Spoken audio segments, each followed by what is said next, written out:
Hello friends, ആകെല്ലേ latest review. Samyuktha പ്രതാപനോട് പറയാം, ഇത്രയും അറിവുള്ള സാറിനോട് ഞാൻ എന്ത് പറഞ്ഞാലും അത് അധികപ്പറ്റായി പോവും. സാറ് സമാധാനം കണ്ടെത്താൻ ശ്രമിക്കും, എനിക്ക് അത്രേ ഇപ്പം പറയാനൊക്കൂ എന്നും പറഞ്ഞ് സംയുക്ത ഫോൺ കട്ട് ചെയ്ത്. ഇതെല്ലാം നന്ദനെ അവിടെ ഒളിഞ്ഞു നിന്ന് കേൾക്കുന്നുണ്ട്. അപ്പോൾ ഈ സംയുക്തയും പവിത്രയും ഒരാൾ തന്നെയാണല്ലേ. തൻ്റെ സ്വന്തം വീട്ടിൽ തൻ്റെ സ്വന്തം അമ്മയെ കിട്ടിയ സന്തോഷത്തിൽ ഋതിക ഇങ്ങനെ പത്മയുടെ മടിയിൽ കിടക്കുവാണ്. ഋതിക ചോദിക്കുക, അമ്മ ഉറങ്ങുന്നില്ലേ? എനിക്ക് ഉറക്കം വരുന്നില്ല മോളെ. പത്മ ഇങ്ങനെ പ്രതാപനെ കണ്ടുമുട്ടിയതും അവരുടെ ആ പ്രേമരംഗങ്ങളും അവർ തമ്മിലുള്ള വിവാഹം നടന്നതും ഇങ്ങനെ ഓരോന്നും ഇങ്ങനെ ഓർക്കുവാണ്. അപ്പോഴേക്കും ഋതിക അമ്മയുടെ മടിയിൽ തലവെച്ചങ്ങ് ഉറങ്ങിപ്പോയി. ഈ സമയം യാമിനിയാണെങ്കിൽ കിച്ചണിൽ നിന്ന് കുടിക്കാനുള്ള വെള്ളം ഇങ്ങനെ ജഗ്ഗി നിറയ്ക്കുവാണ്. അപ്പോൾ പത്മാവതി അങ്ങോട്ട് ചെല്ലുന്നുണ്ട്. എന്താ ചേട്ടത്തി, ഞാൻ കുടിക്കാൻ കുറച്ച് വെള്ളം എടുക്കാൻ വന്നു. അയ്യോ, ചേട്ടത്തിക്ക് കൊണ്ടുവരാനായിട്ട് ഞാൻ നാണ്ട വെള്ളം എടുക്കുമായിരുന്നല്ലോ. പത്മ പറയുക, എനിക്ക് കിടക്കുന്നതിന് മുമ്പ് യാമിനി ഒന്ന് കാണണമെന്ന് തോന്നി. ഋതുമോൾ എന്തിയാ ചേട്ടത്തി? അവൾ ഉറങ്ങി യാമിനി. ഒരു കൊച്ചു കുട്ടിയെപ്പോലെ അവൾ എൻ്റെ മടിയിൽ കിടന്ന് ഉറങ്ങിപ്പോയി. അതിന് ഋതുമോൾക്ക് അമ്മയുടെ വാത്സല്യവും സ്നേഹവും ഒന്നും അനുഭവിക്കാനുള്ള യോഗം കിട്ടിയിട്ടില്ലായിരുന്നല്ലോ ചേട്ടത്തി. അതുകൊണ്ടാണ് ഋതുമോൾക്ക് അമ്മയെ അരികിൽ കിട്ടിയപ്പോൾ ഒരുതരം ഭ്രാന്ത് പോലെ. അതുമാത്രമല്ല, ചേട്ടത്തി ഇവിടെ നിന്ന് ഓടിച്ച് കളഞ്ഞതിന് ശേഷം ശേഖരേട്ടൻ എന്നെ കല്യാണം കഴിച്ച് കൊണ്ടുവരുന്നവരെ ആ അംബിക പിശാചായിരുന്നല്ലോ ഇവിടുത്തെ ഭരണം. ഈ കുട്ടിയെ വിട്ടിട്ട് വട്ടം കറക്കുമായിരുന്നു, വെറുപ്പിച്ചു കുഞ്ഞിനെ. അതെല്ലാം എനിക്കറിയാം യാമിനി. പാവം, ബാല്യകാലത്തെക്കുറിച്ച് ഓർത്താൽ ആ കുഞ്ഞ് ഞെട്ടും ചേട്ടത്തി. ഇനി അച്ഛൻ തിരക്കൊക്കെ കഴിഞ്ഞ് വരുമ്പോഴത്തേക്കും അച്ഛൻ്റെ കയ്യിൽ നിന്ന് വല്ല സ്നേഹമോ വാത്സല്യമോ വല്ലതും കിട്ടുമോ? അതുമില്ല. അയ്യോ യാമിനി, എന്നെ ഇതൊന്നും ഓർമ്മിപ്പിക്കാതെ. ഇതൊക്കെ ഓർത്തു പോയാൽ എൻ്റെ മനസ്സിൻ്റെ സമനില തന്നെ തെറ്റിപ്പോവും. അപ്പോഴേക്കും അംബിക അങ്ങോട്ട് വരുന്നുണ്ട്. യാമിനി പറയാം, പറഞ്ഞതേ ഉള്ളൂ, ദോണ്ട വരുന്ന മാറണം. അംബിക അവരുടെ അടുത്തോട്ട് വന്നിട്ട് ചോദിക്കും, അല്ല എന്താ ചേട്ടത്തിയും അനിയത്തിയും കൂടെ ഒരു അന്തിച്ചർച്ച? പത്മ ഉടനെ പറയാം, അയ്യോ അംബിക, ഞങ്ങൾ ഈ പ്രകൃതിക്ഷോഭത്തെക്കുറിച്ച് സംസാരിക്കുമായിരുന്നു. യാമിനിയും വിടാൻ പ്ലാനില്ല അംബിക. ഇനിയും ഒരു സുനാമിയൂടെ വരാൻ ചാൻസ് ഉണ്ടെന്നാ പത്മയടത്തി പറഞ്ഞത്. ഇവളുമാര് രണ്ടുപേരും എന്നെ കളിയാക്കുവാണല്ലോ എന്ന് മനസ്സിലാക്കിക്കൊണ്ട് അംബിക പറയാം, സുനാമി വീശും, പക്ഷേ അത് അറബിക്കടലിലോ മറ്റോ അല്ല, അത് ഇവിടെയാ. ഇവിടെ ഉടനെ ഒരു സുനാമി വീശും. അയ്യോ യാമിനി, ഈ അംബികാവർമ്മ പറഞ്ഞാലേ അതൊക്കെ നടക്കും, ഉറപ്പാ. 6 സെൻസ് ഉള്ള ആളാ. അയ്യോ പത്മേടത്തി, അതെനിക്കറിയാം. ഇവരാ സുനാമി കണ്ടുപിടിച്ചത് തന്നെ. ഇതല്ലേ സുനാമി അംബിക. നിർത്തടി. ഈ പത്മയെ കണ്ടോണ്ട് നീ നെകളിക്കണ്ട. ഇവളെ നാളെ അങ്ങ് പോകും. പിന്നെ ആരൊക്കെ ഇവിടെ വേണം, ആരെയൊക്കെ കാലപുരിക്ക് അയക്കണമെന്നൊക്കെ ഈ അംബികാവർമ്മ തീരുമാനിക്കും. അയ്യോ യാമിനി, ഈ അംബികാവർമ്മയ്ക്ക് കാലപുരിയിൽ ഉദ്യോഗം കിട്ടിയോ? ആഹാ, അപ്പൊ ഇതൊന്നും പത്മേടത്തി അറിഞ്ഞില്ലേ? കാലപുരിയുടെ ഡെപ്യൂട്ടി ഡയറക്ടറാ ശ്രീമതി അംബികാവർമ്മ. ഈ യമകാലനില്ലേ, ആ യമകാലന്റെ തൊട്ട് താഴെയാ. ഇതൊന്നും പത്മേടത്തിക്ക് അറിയില്ലായിരുന്നോ? PSC നിയമനമായിരുന്നു. അംബിക ദേഷ്യം കൊണ്ട് വിറയ്ക്ക. നിർത്തടി, കൂടുതലങ്ങ് തകർക്കല്ലേ, ഞാൻ വെട്ടി വീഴ്ത്തും. അയ്യോ എൻ്റെ അംബികയെ, ഈ വെല്ലുവിളിയൊക്കെ ഇനിയെങ്കിലും ഒന്ന് അവസാനിപ്പിക്കുക. എന്നിട്ട് നീ എന്ത് ചെയ്യണമെന്നറിയോ? മറ്റുള്ളവരുടെ വ്യക്തി ജീവിതത്തിലോട്ട് എരച്ച് കയറാതെ നീ നിന്റെ തലയെക്കുറിച്ച് നല്ലെണ്ണയൊക്കെ പുരട്ടി പോയി കിടന്ന് ഉറങ്ങാൻ നോക്കമ്പികയെ. ഈ രാത്രി എനിക്ക് ഉറക്കമില്ലാത്ത രാത്രിയാടി. എടി പത്മയെ, നീ ഇവിടെ നിൽക്കുന്ന ഓരോ നിമിഷവും എനിക്ക് സ്വസ്ഥത കിട്ടില്ല. നിനക്ക് എങ്ങനെ സ്വസ്ഥത കിട്ടാനാടി? നിന്റെ ആങ്ങളുടെയും എൻ്റെയും അതുപോലൊരു പാവം പിടിച്ച മനുഷ്യൻ്റെയും ജീവിതമല്ലേടി ദുഷ്ടേ നീ തകർത്ത് കളഞ്ഞത്. അമ്പയെ കണ്ണുരുട്ടിക്കൊണ്ട് പത്മ എടീന്ന് വിളിക്കുമ്പോൾ പത്മ പറയാം, മിണ്ടിപ്പോകരുത്. നീ അല്പം മുമ്പ് പറഞ്ഞല്ലോ എല്ലാവരെയും നീ കാലപുരിക്ക് അയക്കുമെന്ന്. നിനക്കറിയാവോടി, കാലപുരിയിലിരിക്കുന്ന കണക്കപ്പിള്ളേ എല്ലാവരുടെയും കണക്ക് കൃത്യമായിട്ട് എഴുതി സൂക്ഷിക്കുന്നുണ്ട്. നീ ചെയ്തു കൂട്ടിയതിനൊക്കെ നിനക്ക് കൂലി തന്നിട്ട് മൂപ്പര് നിന്നെ വിടൂ. നിന്നെ എന്നെക്കൊണ്ട് ദൈവം കൊല്ലിപ്പിക്കാത്തതുകൊണ്ട് ഒരു കാര്യം ഉറപ്പാ, നിന്നെ ദൈവം അങ്ങനെ വെറുതെ വിടാൻ ഉദ്ദേശിക്കുന്നില്ലെന്ന്. നീ അനുഭവിക്കാൻ പോകുന്നത് നരകയാതനയാ. കരുതിയിരുന്നോ രക്തരാക്ഷസി അംബികയെ. പത്മാവതി അങ്ങനെ യാമിനിയുടെ കയ്യിൽ നിന്ന് വാട്ടർ ജഗ്ഗുമൊക്കെ വാങ്ങിച്ച് ഗുഡ് നൈറ്റും പറഞ്ഞങ്ങ് പോവുക. അത് കഴിഞ്ഞ് പുറകെ യാമിനിയും പോയി. അംബിക ഇങ്ങനെ ഒറ്റയ്ക്ക് നിന്ന് ആലോചിക്കുക എന്താ ചെയ്യേണ്ടതെന്ന്. എല്ലാവരെയും അടക്കി ഭരിച്ച് മുൾമനെ നിർത്തി അംബികയുടെ കൊമ്പൊടിഞ്ഞ് അംബിക ഇപ്പോൾ പത്മയുടെ മുന്നിൽ മൂക്കും കുത്തി താഴെ വീണ് കിടക്കുന്ന അവസ്ഥയാണ്. രാവിലെ പത്മ എന്തോ ആലോചിച്ചിങ്ങനെ ആ സോഫയിലിരിക്കുക. യാമിനി കോഫി കൊണ്ടുവന്ന് കൊടുക്കുന്നുണ്ട്. ഋതുമോൾ എന്തേ ചേട്ടത്തി? അവൾ റൂമിൽ കുളിക്കുവാണെന്ന് തോന്നുന്നു. എന്നാൽ ഞാൻ അടുക്കളയിലോട്ട് ചെല്ലട്ടെ, കുറച്ച് ജോലിയും കൂടെ ബാലൻസ് ഉണ്ട് എന്നും പറഞ്ഞ് യാമിനി പോവുക. രാവിലെ പ്രതാപൻ എവിടെയോ പോകാനായിട്ട് ഒരുങ്ങുക. അംബിക അങ്ങോട്ട് ചെന്നിട്ട്, മോനെ പ്രതാപ, നീ എവിടെ പോവാ? അതെ, പാർട്ടി ഓഫീസിൽ വരെ ഒന്ന് പോകണം ചേച്ചി, ഒരു മീറ്റിംഗ് ഉണ്ട്.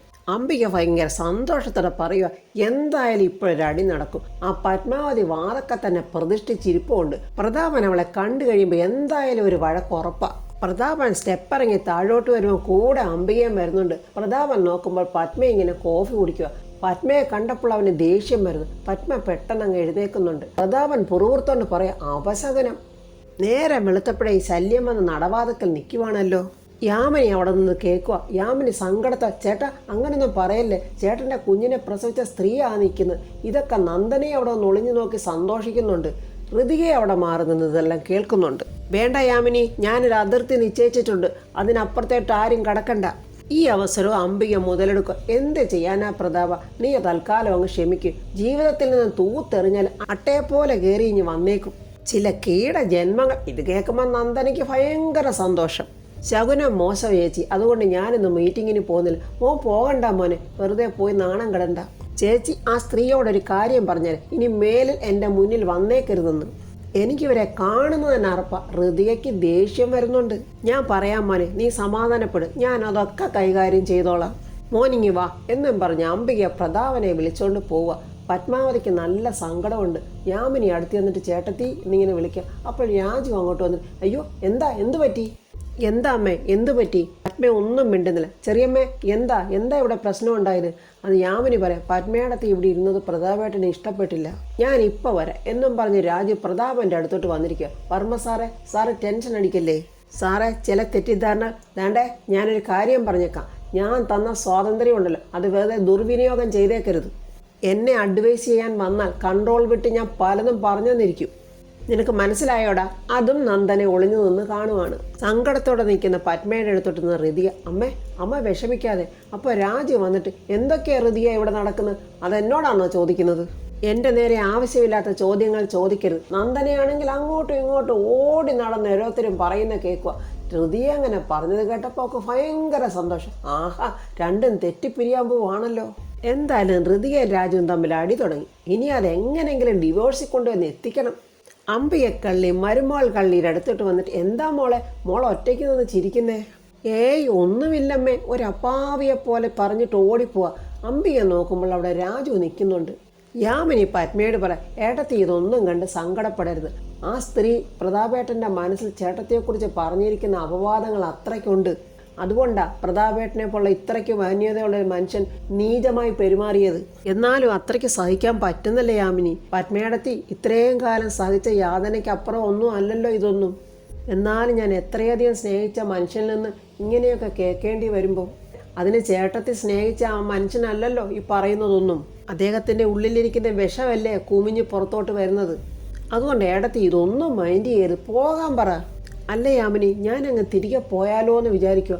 അതുകൊള്ളാം, എന്തു ചേട്ടത്തി പറയുന്നത്? ഋതുമോളെ ഈ തീച്ചൂളയിലോട്ട് എറിഞ്ഞിട്ട് പോകാനോ? ചേട്ടത്തിയെ എങ്ങനെയെങ്കിലും ഇതിൽ നിന്ന് പുറത്തിയാടിക്കാൻ ആ അംബിക പല അഭ്യാസങ്ങളും പയറ്റും. അതിൻ്റെ ചില ഭാഗങ്ങൾ അല്പം മുമ്പ് നമ്മളിവിടെ കണ്ടത്. അതുകൊണ്ട് അതൊന്നും ചേട്ടത്തി ശ്രദ്ധിക്കാൻ വേണ്ട. ചേട്ടത്തി ഇവിടുന്ന് പോവുകയും ചെയ്യരുത്. അത് മാത്രമല്ല, പത്മേടത്തെ ഇല്ലാതാക്കാൻ ശ്രമിച്ചതുപോലെ ആ അംബിക പ്രതാപേട്ടനെ ഇല്ലാതാക്കാൻ ശ്രമിക്കുക.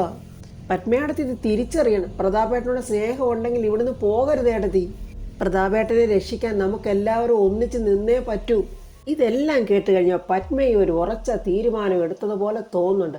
അംബിക വന്ന് ദീപക്കിനോട് പറയാം, ഇതെന്തൊരു ശല്യമായി പോയമ്മേ, ഇവരെ എങ്ങനെയെങ്കിലും പിടിച്ച് പുറത്താക്കണമമ്മേ.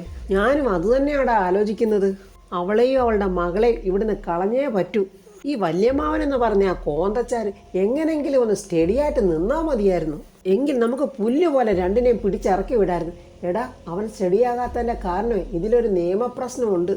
എന്ത് നിയമപ്രശ്നമാമേ ഉള്ളത്? എടാ, ഇവിടുത്തെ സ്വത്ത് മുഴുവൻ സൂര്യമംഗലത്തെയാ. മുൻ ആധാരങ്ങളിലെല്ലാം പത്മയ്ക്കും ഋതികയ്ക്കും തുല്യ അവകാശമുണ്ട്. അപ്പോഴമ്മയ്ക്കിവിടെ അവകാശമൊന്നുമില്ല. എന്ത് അവകാശം? എനിക്ക് അവകാശം ഉണ്ടാക്കാൻ വേണ്ടിയല്ലേ ഋതിക പ്രതാപൻ്റെ മകളല്ലെന്നും പത്മ അവിഹിതക്കാരിയാണെന്നൊക്കെ പറഞ്ഞ് ഞാൻ അവളെ അടിച്ച് പുറത്താക്കിയത്.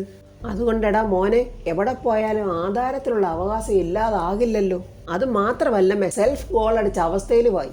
പത്മ പോയതിൻ്റെ ഇരട്ടി ശക്തിയിൽ തന്നെ തിരിച്ചു വന്നില്ലേ? അവളെ എങ്ങനെയെങ്കിലും ഇവിടെ നിന്ന് ഇറക്കിയാലേ നമുക്ക് രക്ഷയുള്ളൂ.